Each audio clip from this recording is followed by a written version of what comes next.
Salam sejahtera dalam kasih Tuhan Yesus Kristus.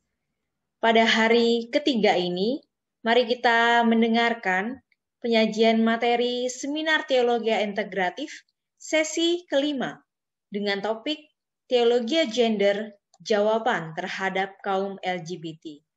Kepada Bapak Dr. Stefri Indra Lumintang, disilahkan. Baik Bapak Ibu, kita akan melanjutkan. Sekali lagi saya sangat bersyukur karena masih banyak orang yang memiliki hasrat belajar. Bukan karena ada masalah, bukan karena ada tantangan dan tuntutan, tapi lebih daripada tantangan dan tuntutan, ada kerinduan. Setidaknya Bapak Ibu, pelajaran yang kita peroleh ini untuk diri kita sendiri terlebih dahulu. Baru dari kitalah Tuhan akan memancarkan cahaya kebenaran kepada orang-orang di sekitar kita dalam segala bentuk cahaya. Apakah dia seminar, ceramah, khotbah, ataupun mengajar di kelas-kelas dan sebagainya. Baik, saya bersyukur. Nah, sekarang kita melanjutkan pokok bahasan kita, sub pokok bahasan yang pokok atau sesi kelima, teologi gender, jawaban kepada kaum LGBT, termasuk jawaban kepada para pendukung LGBT yang terlibat dalam gerakan LGBT. Kita awali dengan membaca dua teks Alkitab. Kejadian 1 ayat 27. Teks ini sudah sangat familiar dengan kita. Ya, bukan lagi sesuatu yang asing.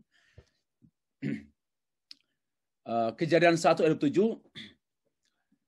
Maka Allah menciptakan manusia itu menurut gambarnya. Menurut gambar Allah diciptakannya dia, laki-laki dan perempuan diciptakannya mereka. Diciptakannya masing-masing dia yang adalah laki-laki dan perempuan.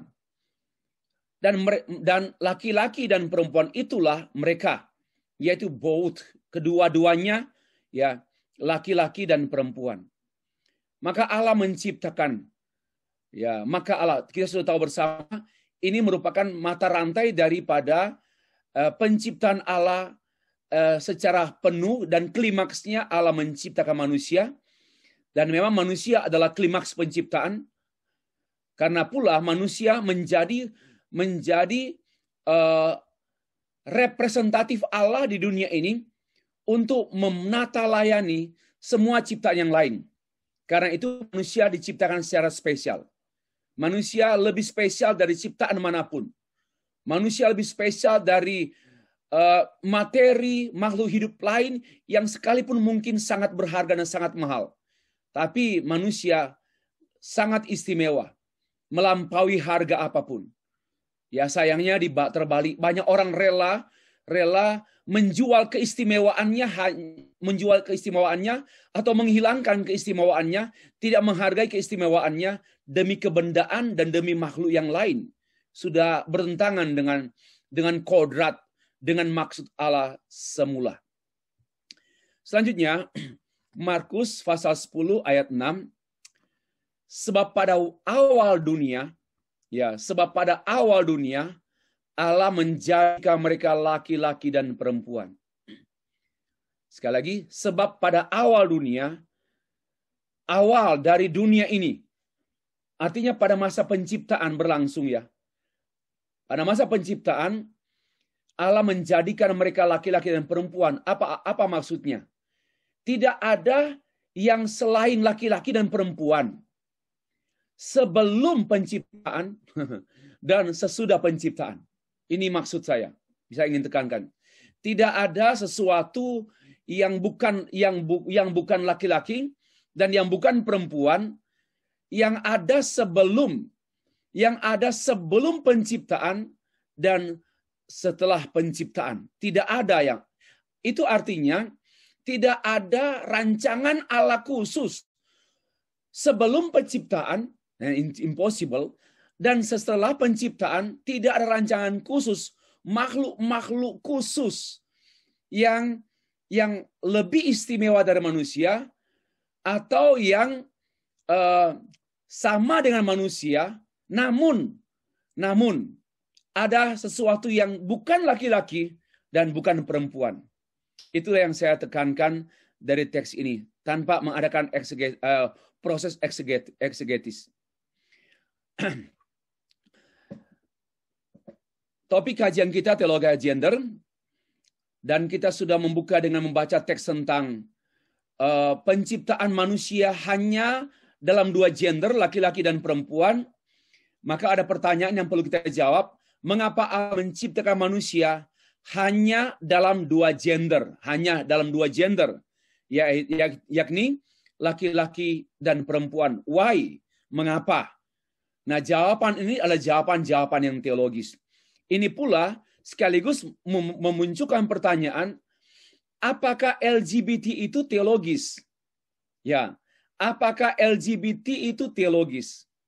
Bapak Ibu, memang kami men-setting presentasi selama 5 hari ini untuk tidak membuka tanya jawab semasa presentasi disampaikan, materi disampaikan maksud saya, karena semua ini direkam, dan 1 minggu atau 2 minggu setelah kegiatan kita ini berlangsung, Bapak Ibu akan mendapatkan kiriman, kalau mau menerima kiriman, berupa 10 YouTube. Ya, kami mau coba jadikan itu sebagai saat masukkan dalam WA itu nampaknya tidak cukup. Jadi, kalau Bapak Ibu berkenan menerima materi ini dalam bentuk rekaman, panitia akan mengirimkan kepada Bapak Ibu YouTube dalam bentuk YouTube 10 sesi materi pembahasan teologi gender dan seksualitas, sorotan khusus sorotan khusus mengenai LGBT. Nah, teologi gender dan seksualitas. Lalu pertanyaan, apakah LGBT teologis? Kalau gender itu adalah kajian yang teologis, laki-laki dan perempuan itu teologis. Setengah laki-laki, setengah perempuan tidak ada. Agak laki-laki, agak perempuan tidak ada. Agak dan super laki-laki dan super perempuan tidak ada. Seperempat pun tidak ada. Tentu saya punya kekurangan. Kita manusia punya kekurangan. Tetapi kekurangan kita tidak membuat kita menjadi kurang perempuan, tidak menjadikan kita menjadi kurang laki-laki, sekalipun ada kelemahan. Ya, sekalipun ada kelemahan. Kadang-kadang mohon maaf, bahasa-bahasa yang kita jumpai di pinggir jalan, misalnya bahasa percakapan-percakapan yang vulgar ya. Ini kurang laki-laki. Ini kurang laki-laki. Sebenarnya mohon maaf. Kalau hanya manusia tidak bisa diukur kelaki-lakiannya pada fungsi alat kelamin. Karena laki-laki ini tidak hanya berkenaan dengan alat kelamin. Perempuan ini tidak hanya bicara alat kelamin. Terlalu kerdil. Ya. Sekali lagi, kalau bicara laki-laki dan bicara perempuan itu, lalu kita hanya tertuju pada jenis kelamin, saya harus beritahu kepada Bapak Ibu, ini hal yang sempit. Dan itulah yang dunia pikirkan dan dunia percakapkan. Dan itulah yang movie-movie tampilkan, bahwa seks itu laki-laki itu, perempuan itu diukur pada alat kelamin. Nah, itulah pikiran bintang film. Itulah pikiran dunia yang bukan pikiran Kristiani, bukan pikiran Alkitab, bukan pikiran kita. Bagi saya laki-laki itu lebih jauh sekali daripada sekedar seksualitas, lebih daripada sekedar dan seksualitas itu lebih daripada sekedar alat kelamin. So, mari kita melihat, mari kita menghargai Tuhan, sekalipun kita mempunyai kelemahan dan kekurangan dalam urusan dengan gender, bahkan dalam urusan dengan seksualitas, bahkan dalam urusan dengan alat kelamin. Nah, Bapak Ibu yang dikasih Tuhan, teologi gender. Berbicara mengenai teologi gender, maka ada 10 pokok yang saya kemukakan. Pada sesi pertama ini diungkapkan dalam bentuk rangkuman. Yang pertama, gender laki-laki dan perempuan ya adalah penetapan Allah yang maha bijaksana dan maha sempurna. Maha bijaksana dan maha sempurna. Itulah laki-laki dan perempuan itu tidak ada yang lebih dan kurang dari itu. Karena memang tidak perlu dituntut. Tidak mungkin ciptaan menuntut pencipta. Ya, bahasa Manado di gunung mengatakan kurang ajar. Tidak mungkin ciptaan menuntut pencipta. Nah, bagi saya perempuan dan laki-laki itu adalah gender yang dalam ide, dalam gagasan Allah, itu kebijaksanaan Allah yang sangat sempurna. Nggak usah sangat, karena sempurna itu cukup. Nggak usah sangat-sangat sempurna. Itulah manusia. Ya, nggak ada sangat sempurna, yang ada sempurna. Karena sebelum sempurna dan setelah sempurna tidak ada lagi. Sempurna is enough. Sempurna is perfect. Ya, inilah. Mari kita melihat laki-lakinya saya, perempuannya istri saya. Itu satu penetapan, satu decree, satu penetapan Allah yang sempurna. Dan Allah pun menganggap itu sempurna. Maka manusia tidak boleh menganggap itu sebagai hal yang kurang sempurna. Ya. Kenapa? Kita mulai. Manusia diciptakan segambar dengan Allah. Apa maksudnya? Setidaknya ada 3 maksud. Yang pertama, karena dia ingin bersekutu dengan kita. Arti keserupaan, arti gambar Allah ini mengungkapkan maksud. Bukan sekedar God created human being according to his image, God's image, imago Dei. Lalu wow, hebat ya kita gambar Allah. No, tidak hanya satu kebanggaan manusiawi, tetapi ini sebenarnya satu tujuan mulia Tuhan. Why? Dia tidak punya teman sekutu. Dan dia pilih laki-laki dan perempuan. Ini istimewa. Laki-laki dan perempuan adalah teman sekutu Allah. Dan ingat juga, bukan laki-laki saja. Dan bukan perempuan saja. Laki-laki dan perempuan. Ya, inilah satu butir-butir teologis yang memperkaya kita. Kita akan mengagumi laki-laki. Saya dalam setting keluarga, dalam setting suami istri, saya tidak mungkin mengagumi diri saya sebagai laki-laki. Saya akan mengagumi kami suami istri yang adalah laki-laki dan perempuan. Ya, kenapa? Karena Tuhan mau bersekutu dengan kami berdua. Bukan dengan saya lagi. Tidak ada lagi persekutuan pribadi saya dengan Tuhan. Tetapi dalam setting pernikahan, persekutuan kami dengan Tuhan. Please pay attention. Persekutuan kami dengan Tuhan. Ya, sudah menjadi satu. Dan itulah maksud segambar dengan Allah. Yaitu maksud untuk bersekutu. Allah mau cari teman sekutu. Allah mau cari mitra. Dan mitranya yaitu manusia. Manusia laki-laki dan perempuan. Dan inilah tujuan tertinggi yang lebih tinggi dari tujuan keselamatan. Ya, kita dipanggil bukan berhenti sampai diselamatkan. Tapi dipulihkan untuk kembali bersekutu dengan Allah. Karena ini tujuan tertinggi, terawal, termulia, dan terapa saja. Ya, ini. Dan menarik. Kata teman sekutu ini dikaitkan dengan segambar dengan Allah. Tuhan tidak menemukan dari ciptaan selain manusia untuk menjadi teman sekutunya. Ya, so to say like this. He needs you. He needs you. Wow, pada waktu saya memikirkan, he needs me. Dia perlu saya. Ini bagi saya, dia merendahkan diri loh. Allah itu nggak perlu saya. Saya yang perlu Allah. Seharusnya jangan bermari. Saya yang perlu Allah. Tapi lihatlah dalam perspektif imago Dei. God needs me. Kalau saya berpikir hal ini, mana mungkin saya mau bunuh diri? Mana mungkin saya mau jatuh terus dalam dosa? Because he needs me. God needs you. Nah, berpikir seperti ini menolong kita untuk berperilaku juga. Yang kedua, imago Dei atau segambar dengan Allah ini mengungkapkan mengenai proxy ruler. Bahwa kita ini diciptakan untuk menjadi wakil Allah. Ya, perwakilan Allah. Supaya kita menjadi kuasa Allah di bumi. Ini saya pengen ini bahasa Stephen ini.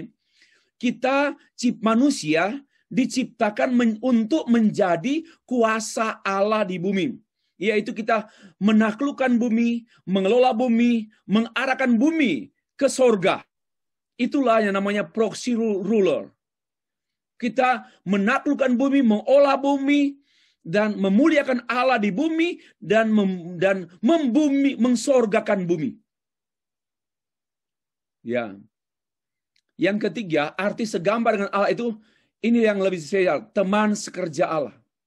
Mengapa dia menciptakan kita serupa dan segambar dengan dia? Karena dia mau kita menjadi teman sekerja Allah. Biarpun saya disebut teman yang dikerjain Allah. Kadang-kadang humanisme itu lebih menghormati manusia daripada menghormati Allah. Ya, lebih menghormati manusia, lebih menghormati kemanusiaannya manusia daripada kealahannya Allah. Karena itu pandangannya lebih cenderung memperalat Allah untuk meladeni manusia, untuk memuaskan manusia, untuk memperjuangkan keadilan manusia, memperjuangkan kesetaraan manusia. Allah direndahkan dan Allah ditiadakan demi kemanusiaan. Itulah roh setan yang sedang melekat dalam pikiran-pikiran manusia masa kini. Tidak terkecuali pikiran-pikiran orang-orang Kristen. Karena dipenuhi bukan oleh teologi, tapi oleh antropologi, sosiologi, dan lain sebagainya. Yang saya pikir itu seharusnya dilihat dalam kacamata ansilah teologia. Wow, segambar dan serupa Allah ini, karena memang spesial.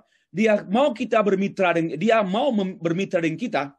Nah, inilah artinya. Lebih jauh lagi, Bapak Ibu, berkenaan dengan natur manusia sebagai gambar Allah yang dicipta, dirancang, ya, terletak pada rancangannya yang serupa. Rancangan yang serupa dengan Allah. Tapi jangan dipahami bahwa kita ini titisan Allah. Kita bukan titisan Allah, bukan fotokopi Allah, bukan ciplakan Allah. Ini salah. Kita, istilah imago Dei ini tidak dalam pengertian fotokopi Allah. Manusia adalah fotokopi Allah. Manusia adalah titisan Allah. Manusia adalah ciplakan Allah. Bukan. Tidak seperti itu. Ya. Tetapi kita mengerti secara spiritual. Ya, karena Allah adalah roh, maka keserupaan kita dengan Allah adalah keserupaan roh. Nah, ini yang banyak kali dilupakan. Keserupaan kita dengan Allah adalah keserupaan roh, bukan keserupaan secara fisikal, karena Allah adalah roh. Nah, di sini kembali saya tekankan, natur rancangan manusia, Allah merancang manusia dalam keserupaan rohani dengan Allah itu mengungkapkan hanya untuk laki-laki dan perempuan. Ya, Allah menciptakan laki-laki dan perempuan menurut gambar Allah, laki-laki dan perempuan. Disinilah letak yang disebut dengan nilai kesetaraan dan nilai keserasian. Nah, ini teologinya di sini.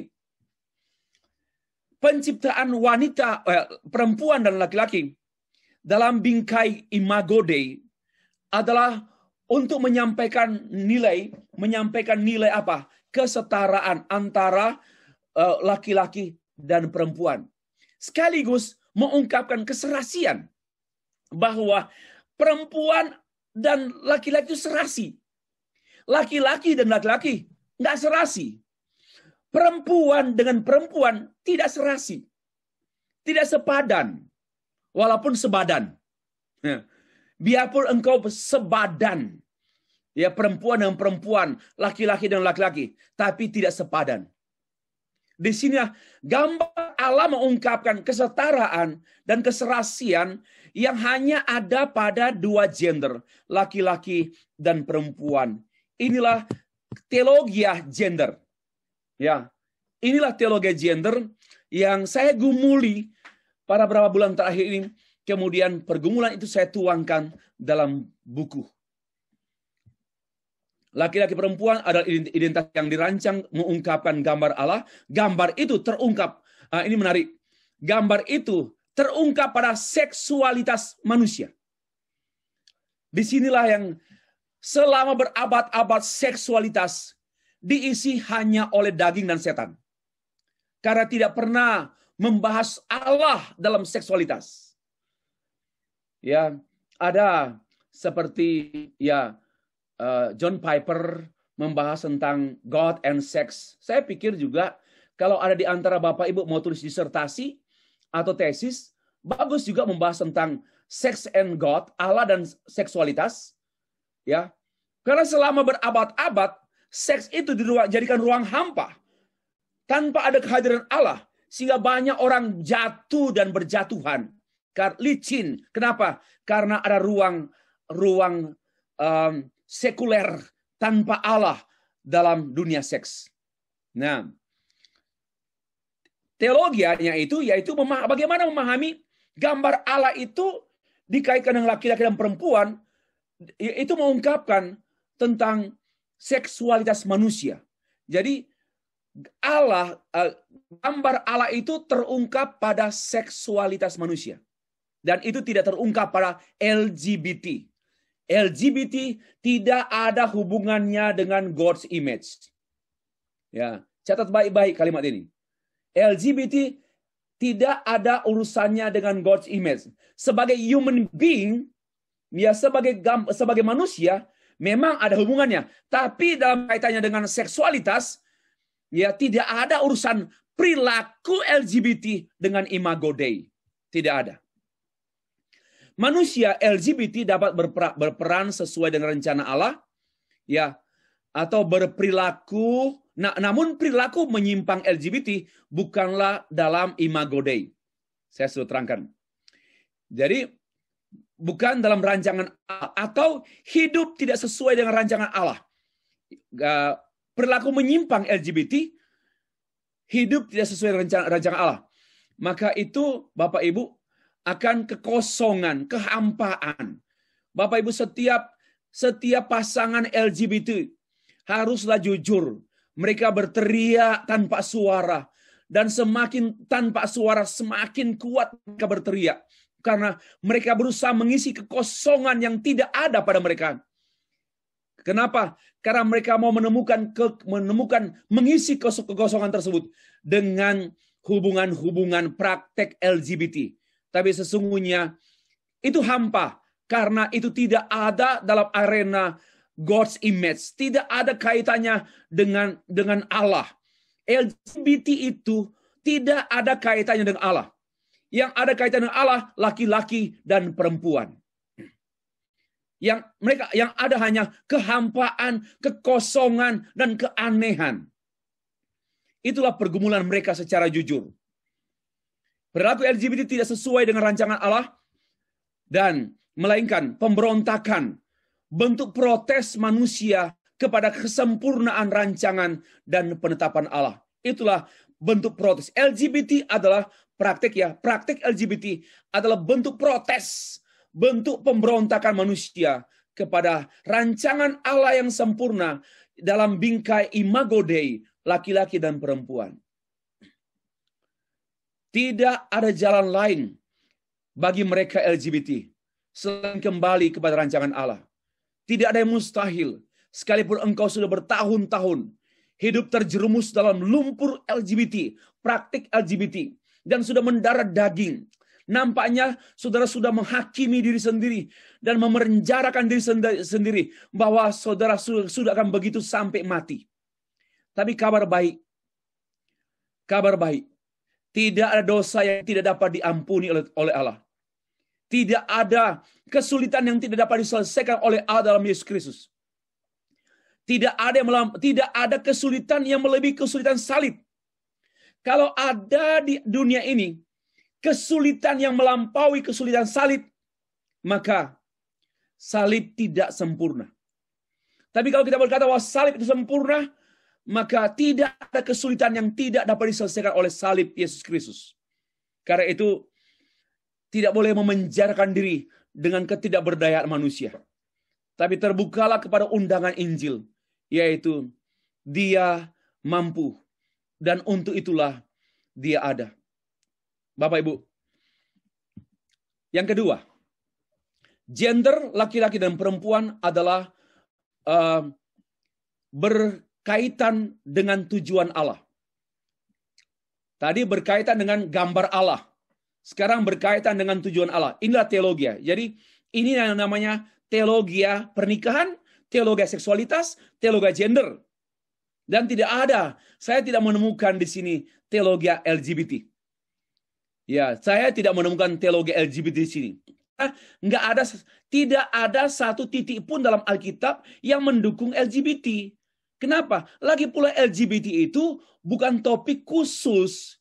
Itu topik sampingan dalam Alkitab, tetapi kemudian dijadikan topik utama oleh LGBT. Coba pikiran LGBT sekarang, apalagi pendeta-pendeta LGBT, ya, para pendeta LGBT pikirannya ya LGBT. Padahal LGBT bukan topik utama Allah. Itu topik sampingan banget, ya. Topik sampingannya Allah. Tapi pendeta LGBT akan menjadikan itu topik utama. Untuk apa? Supaya keberadaannya diterima. Mereka tidak lagi memperjuangkan umat manusia menerima Allah, tapi umat manusia menerima diri mereka. Nah, gender laki-laki dan perempuan adalah berkenaan dengan tujuan Allah. Karena manusia diciptakan sesuai dengan rancangan Allah, yaitu laki-laki dan perempuan, maka gender ini berkaitan dengan tujuan Allah. Kenapa? Karena gender yang sesungguhnya ini adalah untuk, ya, sesungguhnya sesuai dengan dan untuk tujuan Allah. Bapak Ibu, laki-laki dan perempuan itu sesuai dengan tujuan Allah. Di luar ini tidak ada kaitannya dengan tujuan Allah. LGBT tidak ada hubungannya dengan tujuan Allah. Ya, sekali lagi. LGBT tidak akan mencapai tujuan. Malahan semakin mereka berjuang dan berusaha, mereka semakin tenggelam dalam dunia LGBT. Dan mereka semakin gagal dan akhirnya memang saya mengatakan LGBT orang-orang atau mereka yang baru berkecenderungan, saya tidak menyebut mereka. Sudah selesai pembahasan saya tentang itu. Saya membahas lebih banyak pada perilaku LGBT. Ya, yang bagi saya tanpa mengalami perjumpaan pribadi dengan Allah dalam Yesus Kristus, maka mereka akan tenggelam dalam pusaran masalah diri mereka bertahun-tahun dari saat mereka sadar mereka ada kecenderungan LGBT sampai mereka meladeni nafsu itu. Dan sepanjang hidup mereka dirantai bertahun-tahun. Dan itu yang namanya gagal hidup. Apalagi without believing in Christ Jesus. Totally fail. Salah satu tujuan Tuhan dengan gender laki-laki dan perempuan adalah hubungan seksual. Nah, sorry ya. Saya membahas hal ini. Ya, saya harap Tuhan izinkan konferensi teologi seksualitas suami istri pada semester depan. Mari perhatikan. Salah satu tujuan Allah dengan gender laki-laki dan perempuan bukan semata-mata beranak. Ya, ini kita seringkali langsung, ya, laki-laki dan perempuan untuk apa? Supaya menjadi perpanjangan tangan Tuhan untuk anak. Ya, bukan bagi saya, melainkan hubungan seksual. Allah mau manusia diciptakan dengan keunikan-keunikan perempuan dan laki-laki untuk hubungan seksual. Allah menciptakan laki-laki dan perempuan itu untuk tujuan seksual. Nah, kalau ada yang tidak menikah, berarti ada hal yang spesial lagi. Misalnya, itu panggilan khusus lah. Ya. Atau karena mungkin ada gangguan kesehatan. Lalu dia memutuskan tidak menikah. Oke, itu saya tidak mempersoalkan. Tapi laki-laki dan perempuan dipanggil untuk mengalami hubungan seksual dalam setting suami istri. Di luar setting suami istri, tidak terjadi hubungan seksual. Hanya ada hubungan badan yang dangkal, rendah, dan murahan. Serta sinful, berdosa. Itulah. Nah, mari kita memperhatikan. Laki-laki dan perempuan, apa tujuannya Allah menciptakannya? Supaya satu, manusia mengalami hubungan seksual. Dan di dalam hubungan seksual ini, manusia mengalami keintiman dengan Allah. Inilah teologi seksualitas. Kalau kita melakukan hubungan seksual suami istri, hanya berhenti pada suami, hanya berhenti pada istri, ya, tidak berlanjut dan tidak ke arah hubungan kita suami istri dengan Tuhan, nggak ada yang malu-malu lagi. Ini keintiman Allah, istri dan suami. Keintiman suami, Allah dan istri. Itulah tujuannya.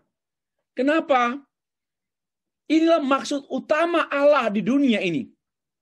Dengar baik-baik. Ini maksud utama Allah. Kalau hanya mempunyai anak, melahirkan, itu nomor 2. Tapi nomor 1, Allah mau bersekutu dengan suami istri. Melalui satu pengalaman spesial, indah, khusus, unik, yaitu sexual relationship. Inilah tujuan Allah yang tertinggi. Belum pernah dengarkan? Ini tujuan Allah yang tertinggi. Maka jangan berzina. Maka jangan main-main dengan pernikahan. Coba saya mau tanya. Kita seringkali berpikir tujuan Allah ini Indonesia, bagaimana? Iya, tapi bukan tertinggi. Tuhan mencari mitranya. Maka dia menciptakan manusia menurut gambarnya. Dan perempuan dan laki-laki. Untuk apa? Dia mau jadi teman, mau cari teman, sekutu. Dan di antaranya, dia mau ada di antara suami istri. Dia mau ada di antara suami istri. Dan saya menyatakan dengan berani dan sadar bahwa hubungan seksual suami istri menggambarkan tujuan tertinggi Allah dalam dunia ini, yaitu terjadi hubungan intim, persekutuan antara Allah dan manusia yang secara sempurna terwujud pada hubungan suami istri. Ya, saya bisa bicara ini bisa 5 jam, tapi ya sudahlah, nanti lagi. Tujuan penciptaan dunia dengan segala isinya, yaitu hanya berkaitan erat dengan tujuan khusus ini, yaitu manusia. Semua ciptaan di dunia ini diarahkan oleh Allah untuk manusia. Lalu manusia ini diarahkan untuk laki-laki dan perempuan. Wow, laki-laki dan perempuan itu adalah atom dunia. Ya. Inti dunia, atom dunia ini ada pada laki-laki dan perempuan, bukan pada laki-laki. Bukan pada perempuan. Tetapi ada pada laki-laki dan perempuan. Perhatian besar Allah dalam dunia ini, dia tidak melihat Indonesia. Dia melihat ada suami istri, ada laki-laki dan perempuan yang membangun hubungan, melibatkan Allah bersama-sama. Dan itulah tujuan tertinggi Allah dalam dunia ini. Tidak ada yang lain, yaitu suatu fellowship Allah dan ciptaannya, manusia, dan khususnya suami istri. Dunia ini diarahkan oleh Allah untuk melayani manusia. Manusia ini diarahkan oleh Allah untuk melayani pernikahan. Ya, lalu kemudian berbuahkan keluarga dan kembali kepada dunia. Ini bukan satu line, tapi circle. Ya, satu lingkaran yang terus-menerus, dan semua ini adalah mengungkapkan tujuan Allah dalam sejarah dunia, yaitu satu hubungan yang intinya adalah pernikahan. Bapak Ibu coba perhatikan yang saya gambar ini. Pernikahan itu di tengah-tengah. Ya, manusia ini secara umum, kakek, nenek, anak, bayi, ya, orang dari manapun apa saja yang latar belakang. Tetapi dia ke intinya, inti dunia ini, ya ini mungkin baru pertama kali Bapak Ibu dengar. Inti dunia ini adalah pernikahan. Bukan keluarga. bukan manusia secara umum, bukan dunia, bukan Indonesia, bukan Amerika, bukan Hong Kong, bukan Malaysia. Tapi inti dunia ini adalah pertemuan dua gender, laki-laki dan perempuan. Dan di sana Allah ada. Tujuan tertinggi Allah menciptakan manusia, gender laki dan perempuan, adalah tujuan untuk kemuliaan Allah. Bapak kok karang-karang? Ini ada, coba perhatikan. Bawalah anak-anakku laki-laki dan dari jauh, anak-anakku perempuan dari ujung-ujung bumi. Semua orang yang disebutkan namaku, yang kuciptakan untuk kemuliaanku. Jadi laki-laki dan perempuan ini untuk kemuliaan Allah. Inilah tujuan tertinggi. Kemuliaan Allah itu bukan dalam hampa udara, bukan dalam ruang hampa, tapi kemuliaan Allah yang tertinggi, memuliakan Allah, tujuan tertinggi dalam setting suami istri. Kemuliaan Allah itu dialami dalam setting intimasi laki-laki dan perempuan. Ini yang terkubur berabad-abad oleh gereja. Maka itu keluarga-keluarga Kristen dalam gereja rapuh. Kenapa? Alpanya kebenaran teologi seperti ini. Kenapa juga? Karena gereja tidak hobi teologi. Ya, gereja lebih banyak hobi ilmu sosial yang kadang-kadang sial. Ilmu psikologi penuhi mimbar gereja. Ilmu sosiologi, bagaimana kita berrelasi dengan manusia, itu kebanyakan teolog-teolog liberal. Ilmu sosiologi dibingkai dengan bingkai biblikal. Itu penting tapi tidak maha penting. Yang maha penting yaitu inti dunia ini adalah pernikahan. Dan karena dari sanalah maksud Allah yaitu persekutuan suami istri dengan Allah yang kemudian akan menjadi sesuatu. Dari situlah dunia ini berasal. Coba perhatikan. Dunia ini bukan hanya berkenaan pohon, laut, gunung. No, dunia ini bicara soal manusia. Dan inti dunia ini, manusia ini adalah dari suami istri. Adam dan Hawa. Adam dan Hawa adalah dua insan yang berbeda yang oleh dunia ini berasal. Ya, yaitu semua manusia di dunia. Disinilah yang kita yang saya tekankan, yang sudah kurang ditekankan atau mungkin hilang selama berabad-abad. Dan laki-laki dan perempuan itu dikaitkan dengan kemuliaan Allah. Ya, bawalah anak-anak laki-lakiku, bawalah anak-anak laki-laki, anak-anakku perempuan, semuanya yang menyebutkan namaku, yang kuciptakan untuk kemuliaanku. Ya, laki-laki tidak diciptakan untuk kemuliaan Allah. Perempuan tidak diciptakan untuk kemuliaan Allah. Tapi laki-laki dan perempuan diciptakan untuk kemuliaan Allah. Maka sulit untuk saya berpikir menemukan kemuliaan Allah pada laki-laki dan laki-laki. Sulit saya berpikir menemukan kemuliaan Allah pada perempuan dengan perempuan. Sulit memikirkan hal itu. LGBT tidak berhubungan dengan kemuliaan Tuhan.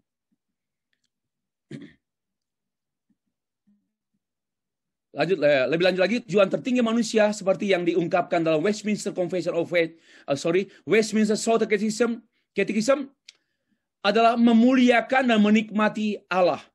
Maka LGBT tidak dalam tujuan Allah, yaitu memuliakan Allah dan menikmati Allah. LGBT. Allah tidak ada di antara laki-laki dan laki-laki.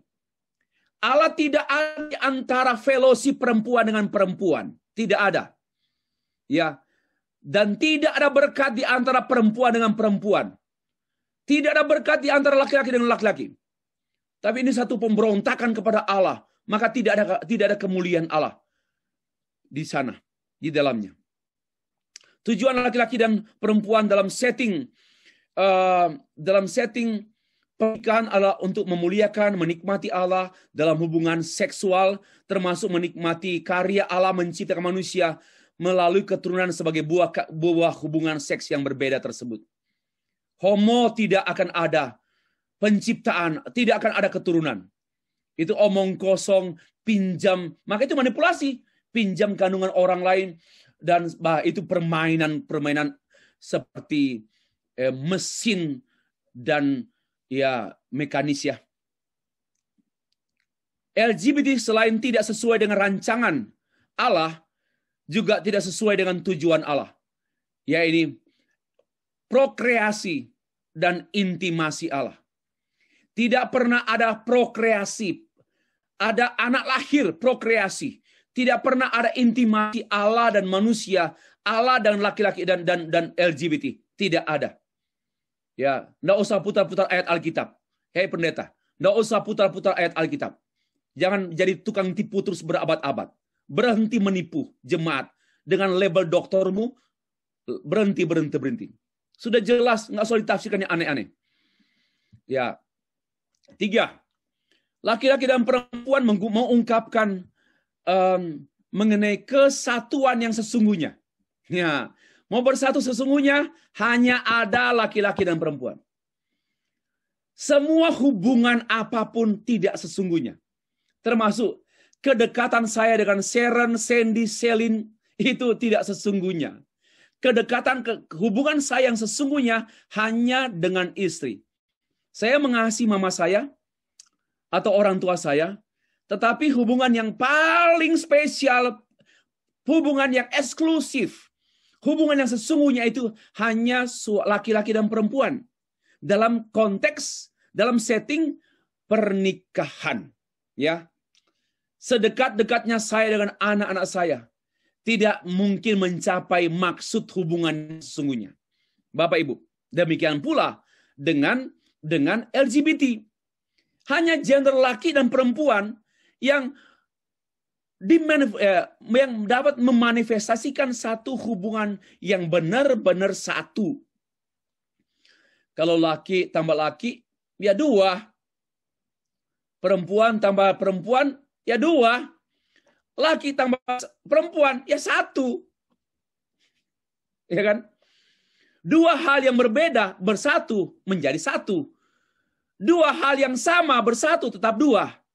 Coba pikirlah secara logis. 2 hal yang sama bersatu tetap 2. Tapi 2 hal yang berbeda bersatu. 2 tidaklah. Jadi gini, saya bersatu dengan istri saya. Maka kami bukan lagi Stefri, bukan lagi Dani, tapi kami adalah satu. Ya. Tidak ada kesatuan yang sesungguhnya.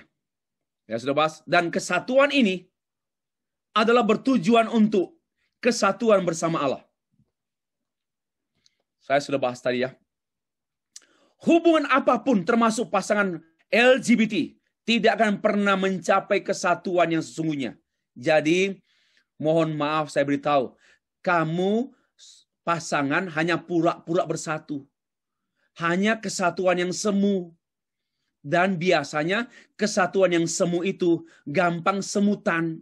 Dan gampang digigit semut. Ya, akhirnya tak berakhir. Kesatuan laki-laki dan perempuan adalah kesatuan yang sesungguhnya, bukan dalam kesatuan fisik. Bapak Ibu, kalau hanya kesatuan fisik, itu kesatuan yang dangkal.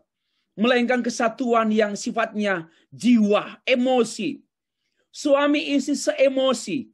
Kalau suami istri usia pernikahan 2-3 tahun, masih belum seemosi. Ada emosi istri, emosi suami. Maka sering begadu, sering berantem, sering konflik. Kenapa? Belum seemosi.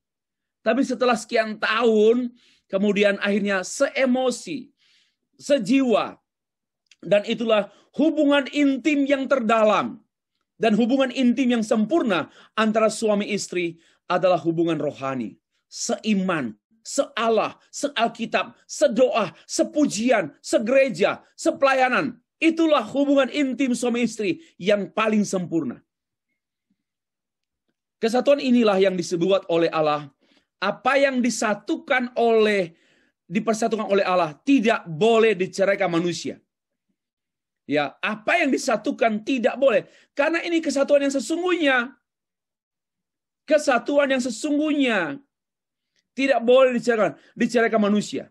Karena persatuan ini juga adalah persatuan dengan Allah. Kesatuan dengan Kristus. Kesatuan dengan Allah. Kesatuan dengan Kristus. Inilah kesatuan yang sangat-sangat spesial. Tidak ada kesatuan yang dijelaskan seperti ini mengenai LGBT. LGBT bukan kesatuan yang sesungguhnya dan tanpa kesatuan dengan Allah. Ini yang saya mau tegaskan. Keempat, laki-laki dan perempuan adalah hubungan seksualitas yang indah, namun dosa merusaknya. Saya sudah jelaskan tadi malam. Saya lewat saja. Tidak ada hubungan yang sesungguhnya ya, oke? Selain laki-laki dan perempuan, namun juga karena ini, dan itu laki-laki dan perempuan adalah hubungan yang paling indah.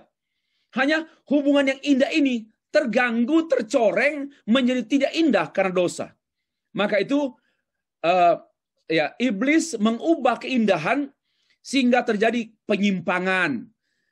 Menjadi seperti, karena kenapa? Karena manusia ingin menjadi seperti Allah. Akibatnya kehancuran hubungan suami istri Allah. Ya, Allah istri suami. Ya, kehancuran suami istri Allah, hancur hubungan. Dan tidak pernah lagi menemukan keindahan. Termasuk LGBT. Tidak pernah menemukan keindahan yang sesungguhnya dalam LGBT. Tidak seorang pun yang seksualitasnya bebas dari pengaruh dosa. Itu sebabnya R.W. Stott menegaskan manusia selain sebagai insan seksual, juga manusia adalah insan pendosa. Karena itu seksualitas menjadi percabulan, persinahan, perceraian karena sudah menjadi insan pendosa. Dan seksualitas yang telah kehilangan keindahannya, yang hubungannya sesungguhnya itu terus mencari keindahan.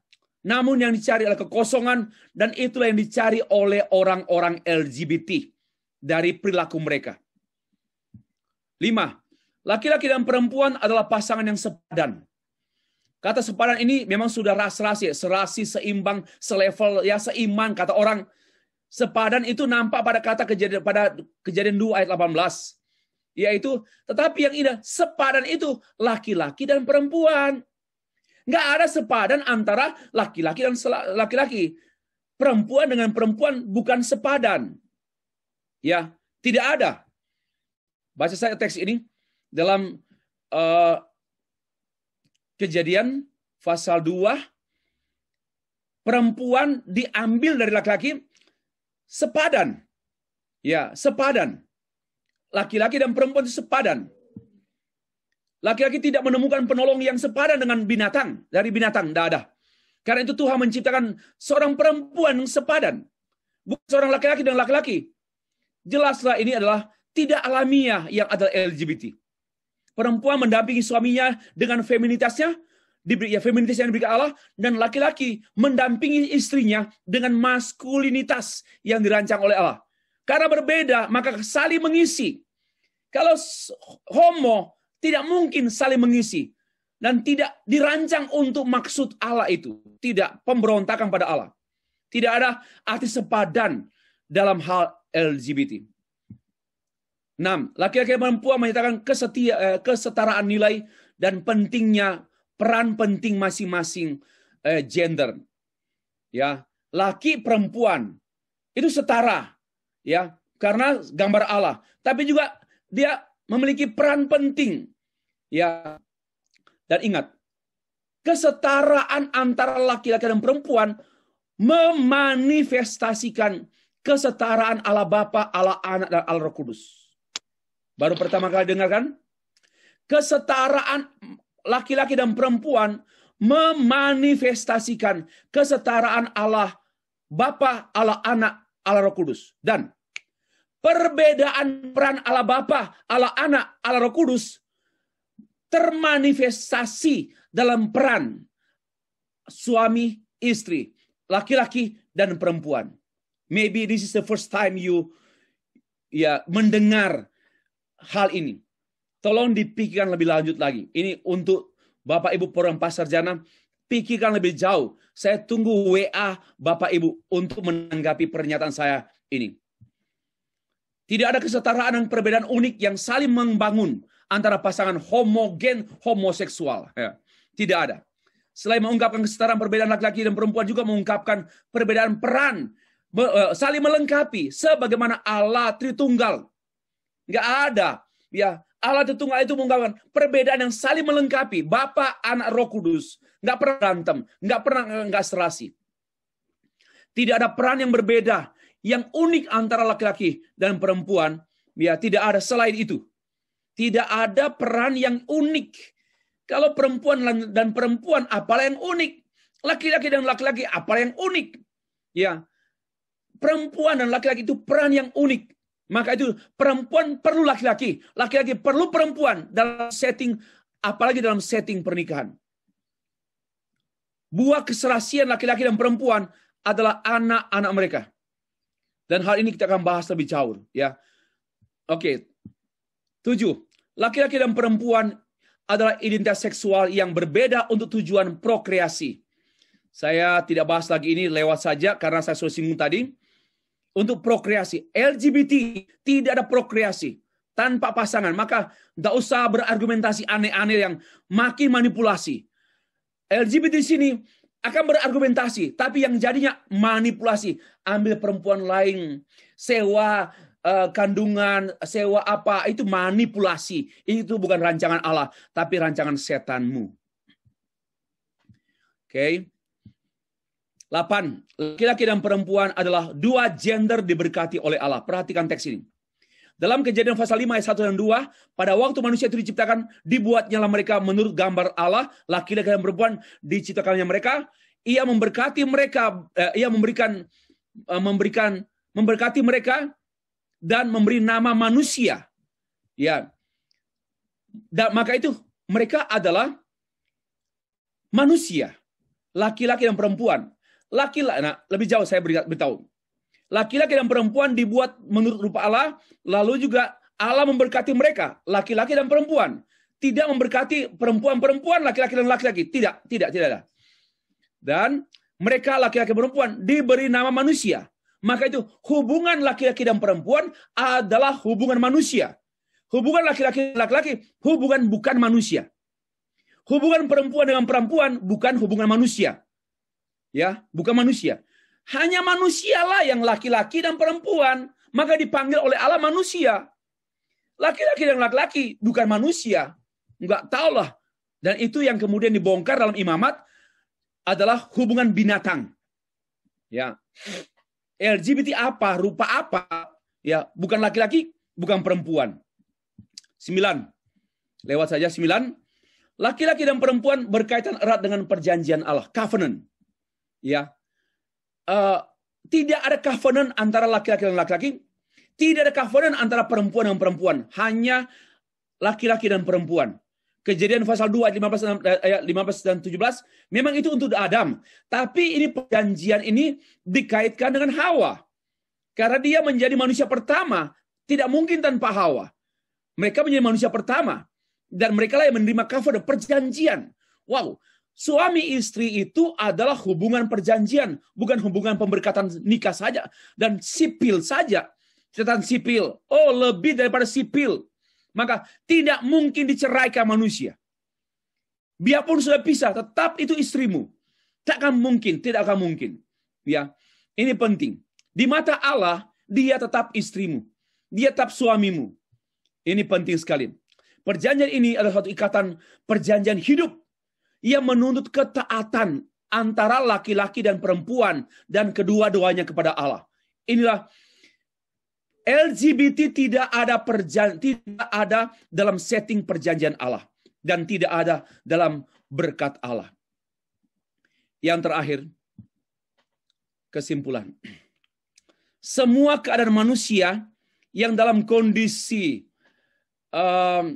kekurangan, keterbatasan, kelemahan, kecacatan, bahkan kematian, haruslah dipahami dan dipelajari dan dipahami bukan hanya berdasarkan kejadian 1 dan kejadian 2 seperti kebiasaan para penipu pendukung LGBT.